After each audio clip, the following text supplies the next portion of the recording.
Ancient Rome. The eternal city bustled with life. Gladiators sharpening their swords, philosophers debating in the forum, and merchants haggling over exotic spices. Amidst the grandeur of marble columns and aqueducts, one peculiar problem gnawed at the pride of the Roman elite: crooked teeth.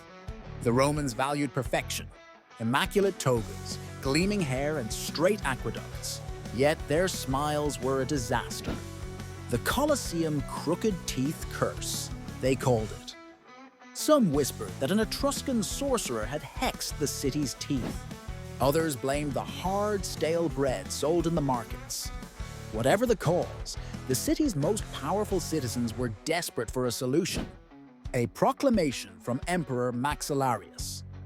Emperor Maxillarius the Magnificent, known for his flowing golden toga and his unmatched fondness for symmetry, had one glaring imperfection: his teeth.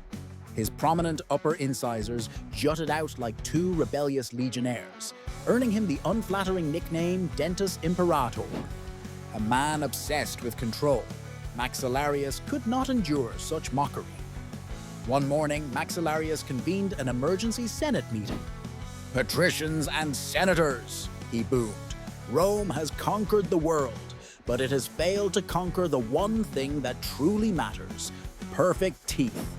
I decree that whoever can fix my smile will be granted land, gold, and eternal glory. But fail, and you'll face the Colosseum lions."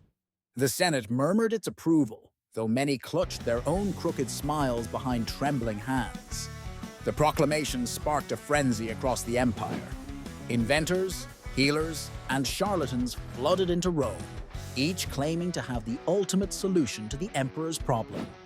Gladiators practiced their swordplay, while blacksmiths hammered together bizarre contraptions in the hopes of winning imperial favor. The first contender, Metallus Fixatus, presented a set of iron braces with tiny golden screws.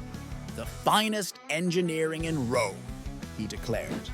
But within days, the emperor's gums swelled and the iron rusted, leaving Maxillarius tasting metal for weeks.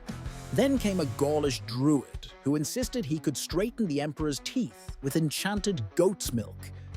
When that failed, a Babylonian astrologer claimed planetary alignment could fix the problem. The emperor's teeth remained defiant. Just as hope was fading, a young inventor from Athens arrived. His name was Heliodorus, a man known in Greece for his brilliant mind and even brighter ideas. Carrying a modest wooden box, he strode into the imperial palace with confidence. "What makes your invention worthy of Rome?" Maxillarius asked skeptically. Heliodorus opened the box to reveal a system of delicate wires and triangular brackets. "This," he began, "is Fastbraces, a revolutionary technology designed to move teeth quickly, painlessly, and permanently. No iron, no sorcery, just science." The emperor narrowed his eyes. "If it works, you'll have your reward. If it fails, you'll meet the lions." The Fastbraces miracle. Heliodorus got to work immediately. He examined the emperor's teeth as if they were a broken aqueduct, explaining the system as he applied the brackets. "Your teeth, mighty Maxillarius, are like Rome's roads, misaligned but capable of great things with proper engineering.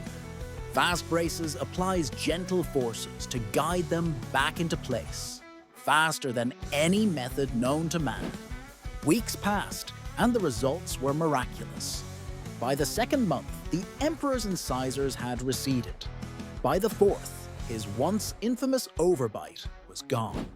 Citizens gathered in the forum for the grand unveiling of the emperor's new smile. When Maxillarius removed his golden mask, the crowd erupted in applause. Women wept, gladiators cheered, and poets composed odes on the spot. Rome had a new symbol of perfection: the conspiracy of the traditionalists. Not everyone celebrated. The Guild of Roman Dentists, who had grown wealthy from crude and painful tooth extractions, saw their monopoly threatened. Led by their leader, Placius Antiquatus, they hatched a plot to discredit Heliodorus.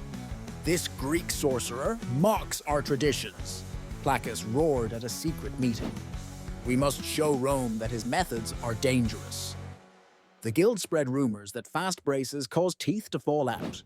They even staged a public demonstration where a goat, fitted with fake braces, fainted dramatically. But the people had already seen the emperor's transformation. The tide had turned. The duel of dental wits.